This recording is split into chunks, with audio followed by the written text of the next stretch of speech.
You're listening to the Telltale channel. Don't forget to check me out on all social media: Patreon, Twitter, Teespring, and Etsy. All links can be found in the description or on my website, telltaleatheist.com.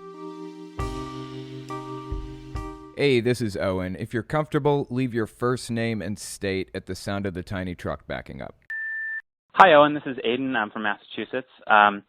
I was outside a subway stop in Boston waiting for a friend a while ago, obviously before the quarantine, and I saw some Jehovah's Witnesses there. I knew I had some time, so I just went over and talked to them for a little bit. I've traveled a little bit, and I speak a couple languages, so we just kind of talked about that, about where we've traveled and what languages we speak and language learning and things like that.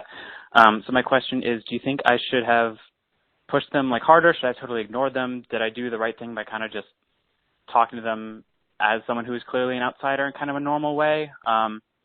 What would your advice be in a similar situation? And also, I really loved the video you did on if the Jedi were a cult, and so I'm wondering if you've seen Game of Thrones, if you'd want to do a video on if the Faceless Men were a cult, because I think that would be really fun and something I'd enjoy seeing you tackle. Thanks for taking my call. Bye. That is an interesting question. So let me address the first part of that. The question was, how should you interact with Jehovah's Witnesses on the street? And the answer is basically exactly what you did. Try to start out by showing them that you're not a demon that's controlled by Satan. That is the primary goal to start, because they believe that people who are oppositional to them are controlled by Satan. If you aren't buying the bullshit they're trying to feed you, it's because Satan is blocking it. That's the whole bit. So show them that you're not controlled by Satan. Show them that you are a nice person, generally speaking, and not aggressive and not trying to attack or anything. And then slowly try poking little holes, asking just little questions, little basic questions. If you're wondering what strategy to use, you could try checking out Anthony Magnabosco or Cordial Curiosity on YouTube. Either of those two YouTube channels are top-notch. They teach street epistemology. It's basically a non-confrontational method of asking questions and pushing back and figuring out why people believe what they believe. And when it all boils down to it, with Jehovah's Witnesses, it all comes down to faith.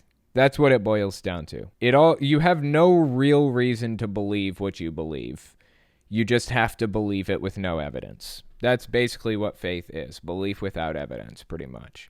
And when it comes down to that, how do you know that your faith is more true than the faith of a Muslim or a Buddhist or anybody else? There's a whole method behind it, and I really recommend you check out one of those two channels if you want to know more about how you should interact with Jehovah's Witnesses. It would be extremely valuable to check that out. I also have a couple of videos on my channel about how to deprogram cult members, so maybe give those a watch.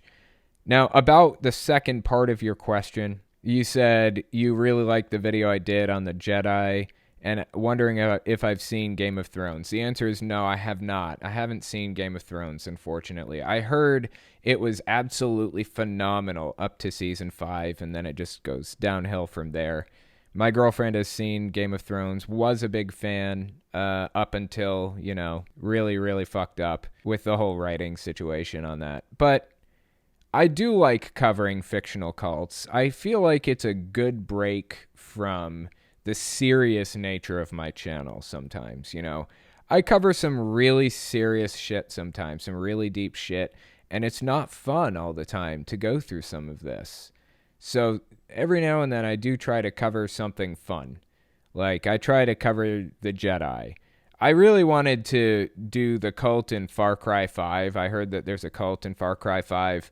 But I never did end up playing it. I never got around to playing Far Cry 5. So if I don't have information on how the cult operates, then I can't really talk about it. Another thing I wanted to cover was Tiger King. I haven't really gotten around to watching that either. At some point I might. That could be pretty interesting to talk about too.